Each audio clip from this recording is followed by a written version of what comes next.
안녕하세요. 오늘은 2025년 11월 부동산 재테크 전망을 알아보겠습니다. 부동산 시장은 변동성이 크므로 2025년 11월 기준 투자 전략을 살펴봅시다. 최근 부동산 시장은 10년 주기설에 주목합니다. 과거 데이터상 약 10년 주기로 상승과 하락을 반복했는데요. 2021년 상승장이 정점을 찍고 현재 조정기를 거쳐 2030년쯤 다시 상승장이 올 수 있다는 전망이 나옵니다. 따라서 지금을 저점 매수 기회로 보는 시각도 있습니다. 전문가들은 분양 시장에 주목해야 한다고 조언합니다.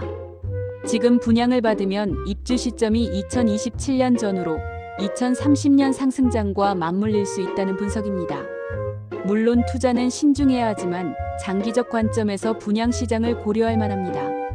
소비 심리는 소폭 하락했지만 낙관적입니다. 정부 대책에도 집값 상승 기대감이 커지는 점도 주목할 부분입니다. 금리 역시 중요 변수입니다. 한국은행은 부동산 과열 방지를 위해 기준금리 동결 가능성이 있습니다.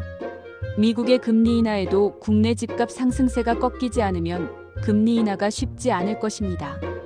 금리 변동은 부동산 투자에 직접적 영향을 주므로 금리 추이를 꾸준히 관찰해야 합니다. 2025년 주목해야 할 요소는 다음과 같습니다.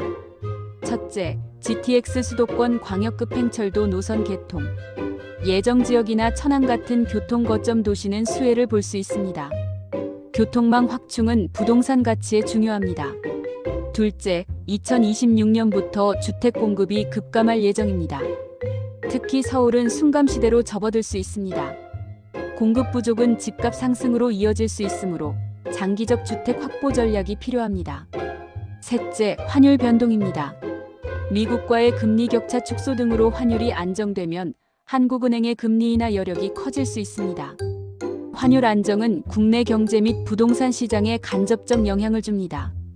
최근 주택가격 전망 지수가 4년 만에 최고 수준입니다.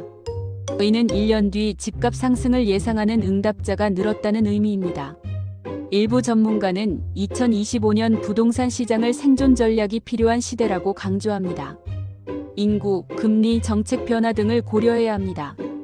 투자 전략은 저점 매수를 고려하되 신중하게 분석해야 합니다. 장기적 관점에서 분양 시장을 활용하는 것도 좋습니다. 지금 분양을 받는 것이 2030년 상승장 수의 기회가 될 수 있습니다. 물론 입주 시점 시장 상황 예측은 어렵지만 장기적 안목이 중요합니다. 부동산 투자에는 정치, 통화, 규제 위험이 따르므로 분산 투자를 통해 위험을 줄이는 것이 중요합니다. 2026년 이후 공급 부족이 예상되므로 장기적 관점에서 주택 확보 전략을 세울 필요가 있습니다. 특히 서울과 수도권은 공급 부족이 심화될 수 있으므로 미리 준비해야 합니다. 투자는 항상 신중해야 합니다. 과거 성과가 미래를 보장하지 않으며 시장은 예측하기 어렵습니다. 시장 상황을 꾸준히 모니터링하고 전문가와 상담하여 맞춤형 투자 전략을 세우는 것이 좋습니다. 오늘 영상이 2025년 11월 부동산 재테크 전망 이해에 도움이 되었기를 바랍니다. 감사합니다.